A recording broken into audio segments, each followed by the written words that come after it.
you salty sailors, time to raise anchor and set sail for your best scrawny life. Arr! From where do you suppose the Earth derives its magnetic field? Now, this question, of course, is related to the question of what do we suppose lies deep within the Earth. The standard model, of course, is the dynamo model, and this relies on a difference in motion between the inner core and the outer core, which is thought to be liquid, while the inner core is thought to be solid.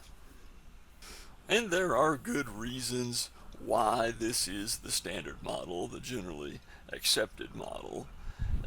The return of shock waves generated by seismic events and so forth seem to indicate that the Earth has this sort of structure.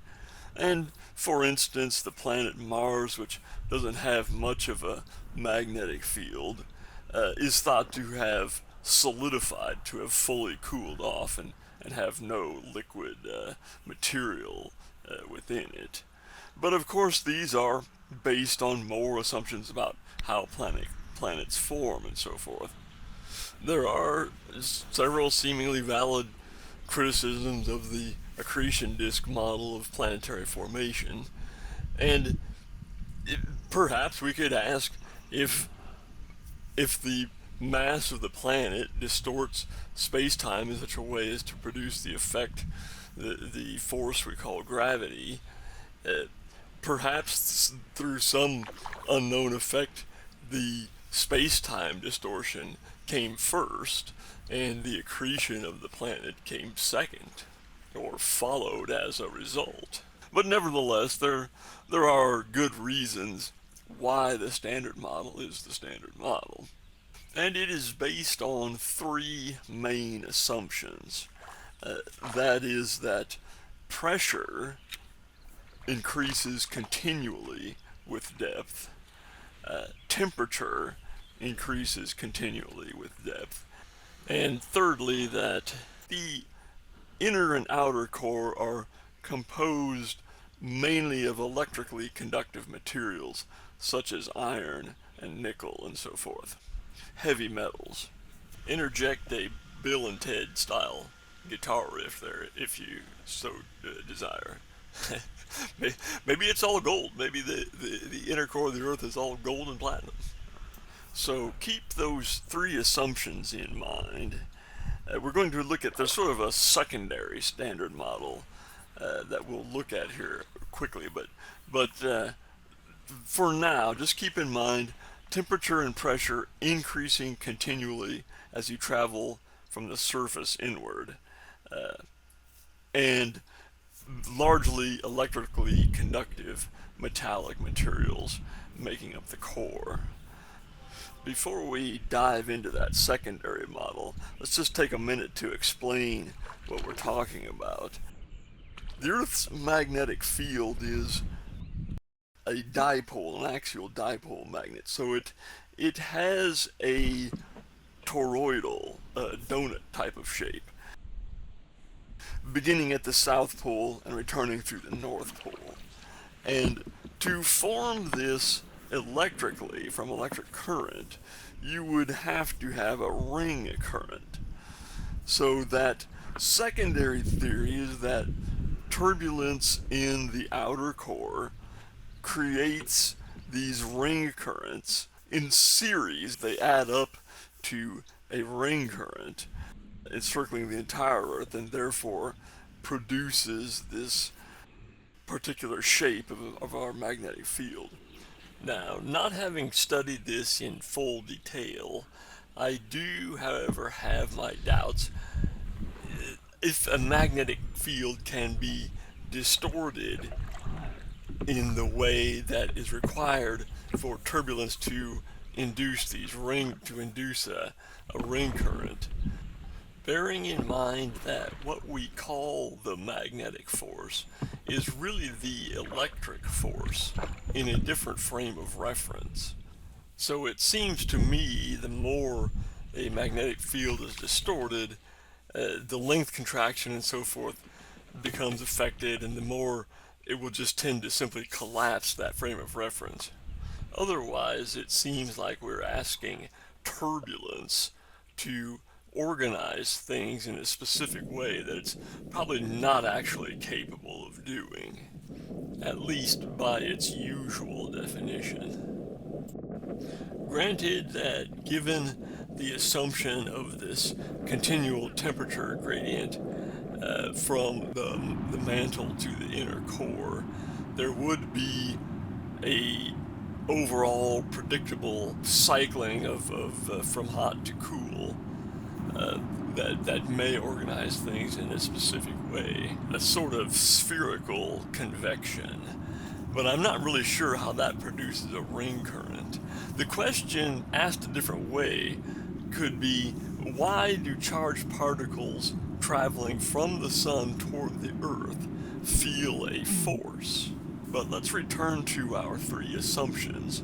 And to develop a new model, let's just take away one of those assumptions. And that will be the assumption that pressure increases continually as one travels from the surface to the inner core. The source of this pressure is gravity, of course, and gravity is a distortion of space-time, especially around massive objects like a planet. If you were standing on the surface of the Earth and you held a rock in your hand at arm's length and you released that rock, the mass of the planet beneath you would mean that that rock would not stay where you released it. It would, from your frame of reference, drop down and come to rest on the surface of the Earth. Or from a different frame of reference, you could say that the surface of the Earth would rise up to meet it. But now imagine that rock at the very geometric center of the Earth. Space-time would be distorted equally all around it by the mass surrounding it equally in all directions. In other words, it would be pulled, so to speak, equally in all directions, or in other words, it would be essentially weightless. It would just stay where you released it, in that one particular point.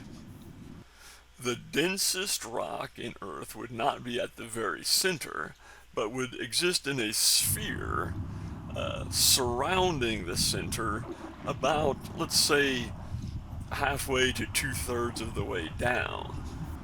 In other words, in the standard model, if we were using the rubber sheet analogy, the standard model would deform the rubber sheet like a hemisphere, whereas in this model, it would deform the rubber sheet like a hemitorus, or a donut cut in half laterally.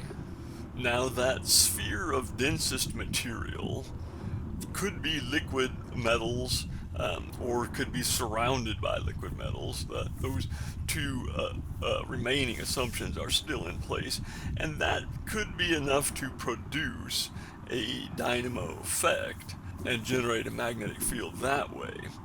But time would also pass slightly differently for an object at the very center versus the frame of reference of an object in the sphere of densest material. And perhaps that has some sort of effect related to relativity, wherein a charged particle traveling from the sun to the Earth would feel a force, keeping in mind that what we call the magnetic force is really the electric force in a different frame of reference. Even in the case of remnant magnetism, this is still what actually produces the magnetic force. And which brings us to the point where we can take away another assumption. Let's take away the assumption that temperature increases continually. We would still have remnant magnetism if perhaps these specialized conditions would result in the alignment of magnetic domains and so forth. Some materials undergo a change in structure as density increases. And this may lead to some sort of an alignment that we are not aware of necessarily here at the surface. In other words, perhaps the inner core is actually frozen, and the liquid material that erupts from volcanoes and so forth is only a thin sheet of liquid material that's perhaps related to plate tectonics or some sort of movement in that of that type.